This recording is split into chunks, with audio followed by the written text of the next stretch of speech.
Alright, y'all. January 1st, 2026. So we're going all the way from the back because we finished to the front where we start again. Today's day 71. Daily Bible reading. Hope you guys had a good New Year's. I'm in the service industry, so it was very busy. It's going to be very busy today, too, because a lot of people are off work. It's going to be great. It's going to be great. Money will be good.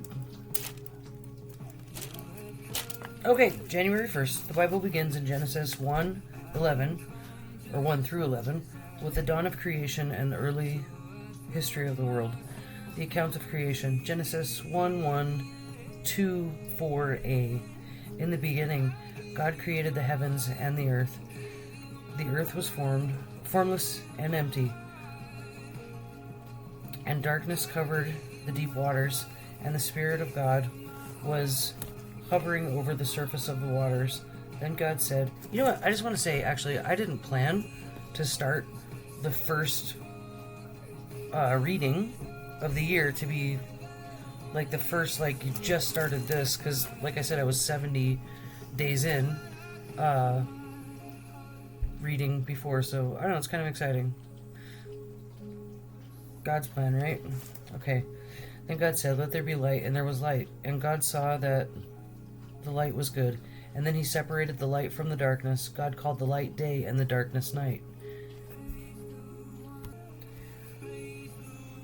And evening passed and morning came, marking the first day. Then God said, let there be a space between the waters to separate the waters of the heavens from the waters of the earth. And that is what happened. God made this space to separate the waters of the earth from the waters of the heavens. God called the space sky. And evening passed and morning came, marking the second day. Then God said, let the waters beneath the sky flow together into one place so dry ground may appear. And that was what happened. God called the dry ground land and the waters seas. And God saw that it was good. Then God said, let the land sprout with vegetation, every sort of seed-bearing plant, and trees that grow seed-bearing fruit. These seeds will then produce the kinds of plants and trees from which they came, and that is what happened. The land produced vegetation, all sorts of seed-bearing plants and trees with seed-bearing fruit. The seeds produced plants and trees of the same kind, and God saw that it was good.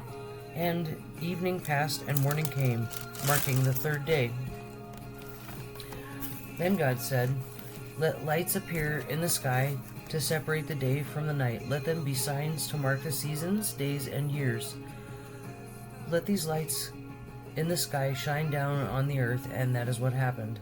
God made two great lights, the larger one to govern the day, and the smaller one to govern the night. He also made the stars. God set these lights in the sky to light the earth, to govern the day and the night, and to separate the light from the darkness, and God saw that it was good. And evening passed and morning came, marking the fourth day. Then God said, let the waters swarm with fish and other life. Let the skies be filled with birds of every kind.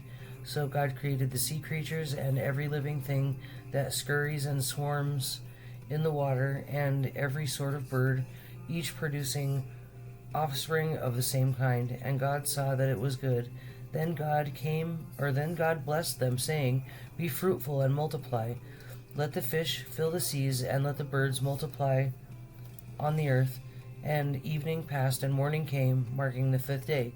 Then God said, let the earth produce every sort of animal, each producing offspring of the same kind, livestock, small animals that scurry along the ground, and wild animals. And that is what happened. God made all sorts of wild animals, livestock, and small animals, each able to produce offspring of the same kind.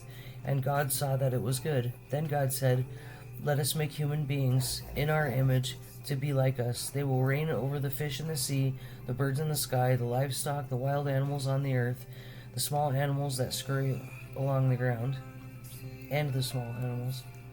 Let's see.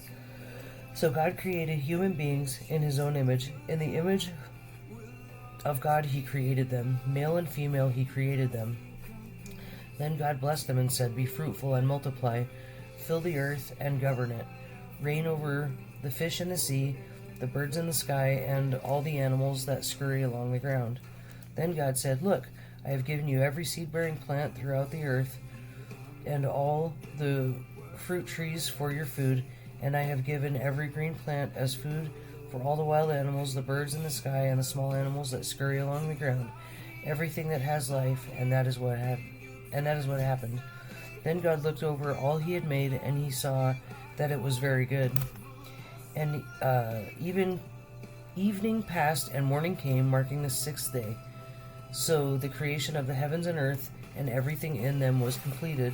On the seventh day, God had finished his work of creation, so he rested from all his work. And God blessed the seventh day and declared it holy, because it was the day when he rested from all his work of creation. This is the account of the creation of the heavens and the earth. So, I was listening to Dale Bishop Bronner. He had a live New Year's Eve broadcast thing last night, and they were reviewing everything that they did from the year. And he was saying that 90 days is a season. So, like, winter is about 90 days, summer, spring, fall, everything's about 90 days. And he was, challenging to do a prayer challenge or something for the first 90 days. I just thought it was interesting to, because I never really thought about 90 days as a season. So, anyhow. Alright, to continue. The man and the woman in Eden. Genesis 2:4b-25. When the Lord made the earth and the heavens, neither wild plants nor grains were growing on the earth, for the Lord had not yet sent rain water to the earth, so there were no people to cultivate the soil. Instead, springs came up from the ground and watered all the land. Then the Lord God formed the man from the dust of the ground. He breathed the breath of life into the man's nostrils, and the man became a living person. Then the Lord planted a garden in Eden in the east, and there he placed the man he had made. The Lord God made all sorts of trees to grow up from the ground, trees that were beautiful and that produced delicious fruit. In the middle of the garden he placed the tree of life and the tree of knowledge of good and evil. Excuse me. A river flowed from the land of Eden, watering the garden and then dividing into 4 branches. The first branch, called the Pishon, flowed around the entire land of Havilah, where gold is found. The gold of that land is exceptionally pure. Aromatic resin and onyx stone are also found there. The second branch, called Gihon, flowed around the entire land of Cush. The third branch, called Tigris, flowed east of the land of Ashur. The fourth branch is called the Euphrates. The Lord God placed man in the Garden of Eden to tend and watch over it. But the Lord God warned him, You may freely eat the fruit of every tree in the garden except for the tree of knowledge of good and evil. If you eat its fruit, you are sure to die. Then the Lord God said, It is not good for a man to be alone. I will make a helper who is just right for him. So the Lord God formed from the ground all the wild animals, all the birds of the sky. He brought them to the man to see what he could call them, and the man chose a name for each one. He gave names to all the livestock, all the birds of the sky, and all the wild animals, but there was still no helper just right for him.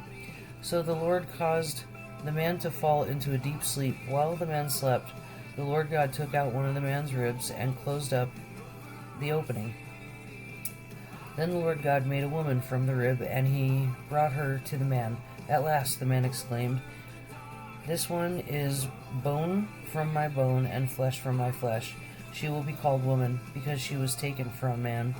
This explains why man leaves his father and mother and is joined to his wife, and the two are united into one. Now the man and his wife were both naked, but they felt no shame. The man and woman sin. Genesis 3:1-24. The serpent was the shrewdest of all the wild animals, and the Lord God had made. Was the shrewdest of all the animals the Lord God had made.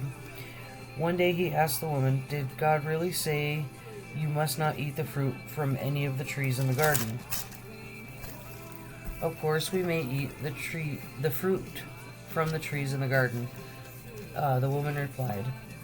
"It is only the fruit from the tree in the middle of the garden that we are not allowed to eat. God said, you must not eat it or even touch it. If you do, you will die."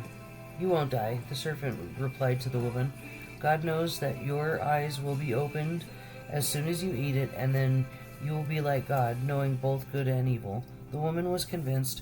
She saw that the tree was beautiful and the fruit looked delicious, and she wanted the wisdom it would give her. So she took some of the fruit and ate it. Then she gave some to her husband who was with her, and he ate it too. And the moment their eyes were opened, and they suddenly felt shame at their nakedness. So they sewed fig leaves together to cover themselves.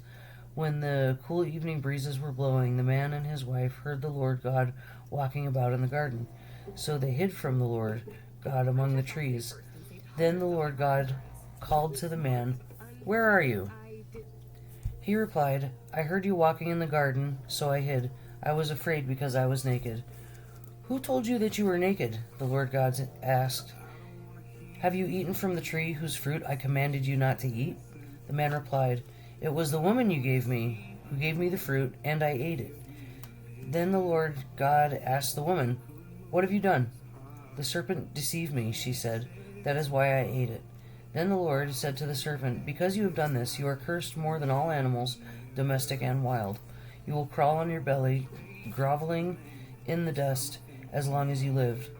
And I will cause hostility between you and the woman, between your offspring and her offspring. He will strike your head, and you will strike his heel."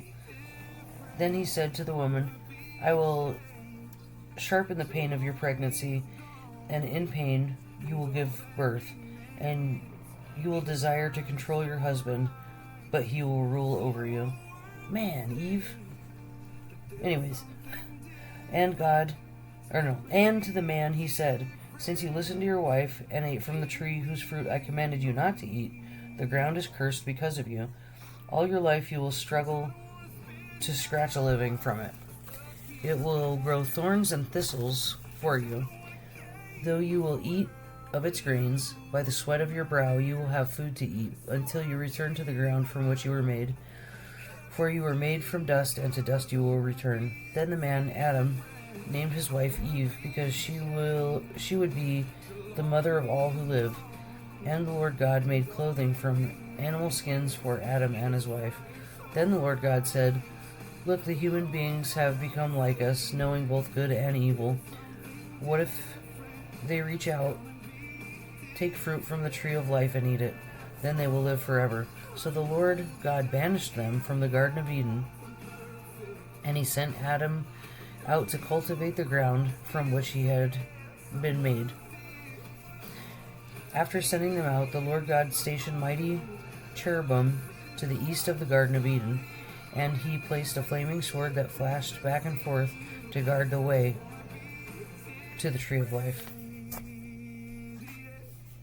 That is all for today. Happy New Year.